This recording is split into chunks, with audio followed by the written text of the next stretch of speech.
Informasi berikutnya, Saudara, Ketua Umum Partai Kebangkitan Bangsa resmi serahkan dukungan untuk menantu Jokowi Bobi Nasution di Pilgub Sumatera Utara. Penyerahan rekomendasi calon kepala daerah untuk Pilkada 2024 digelar di Hotel Fairmont, Jakarta pada Minggu siang. Formulir B1 KWK untuk Bobi diserahkan langsung Ketum PKB Muhaimin Iskandar.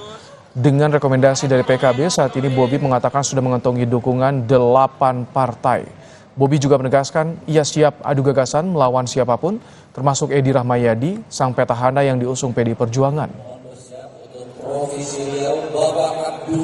Ini B1 KWK yang sudah diserahkan tadi Gus Imin juga sudah menyampaikan pidatonya, sudah kita catat, sudah kita ingat pesan-pesan beliau untuk membangun di tingkat daerah. Mengadu gagasan lah, jangan melawan kok, kasar sekali bahasanya. Ya saling beradu gagasan lah. Insya Allah. Mantan Gubernur Jawa Barat Ridwan Kamil mengonfirmasi bahwa ia akan berpasangan dengan Ketua Majelis Pertimbangan Pusat PKS Suswono dalam Pilgub Jakarta 2024.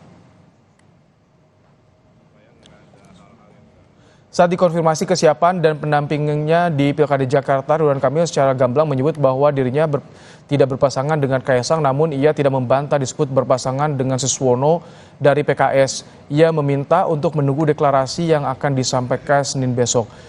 Deklarasi itu akan dihadiri oleh parpol pengusungnya yang tergabung dalam koalisi Indonesia Maju. Namun Ridwan Kamil enggan bicara partai mana di luar koalisi yang akan bergabung mendukung dirinya.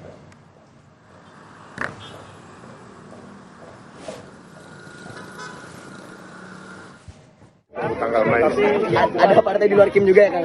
Banyak. PKB Kang, ikut Kang? Semuanya insya Allah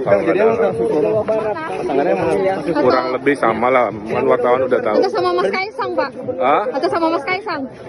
Per hari ini masih dengan yang sering disebut di media. Pak Suswono? Tanggal berarti nanti lusa diumumin. Lusa di Senin tanggal sepaket 20, berarti Bang? Tanggal 20. Kan harus dengan wakilnya. Oke. Kompas Petang akan kembali bersama rekan saya, Cynthia Rompa. Silakan, Cynthia. Ya, terima kasih Ibrahim. Saudara, Joko Widodo kembali sampaikan permintaan maaf saat pidato kenegaraan di akhir masa tugasnya. Ulasan dan perbincangannya kami hadirkan usai jeda di Kompas Petang.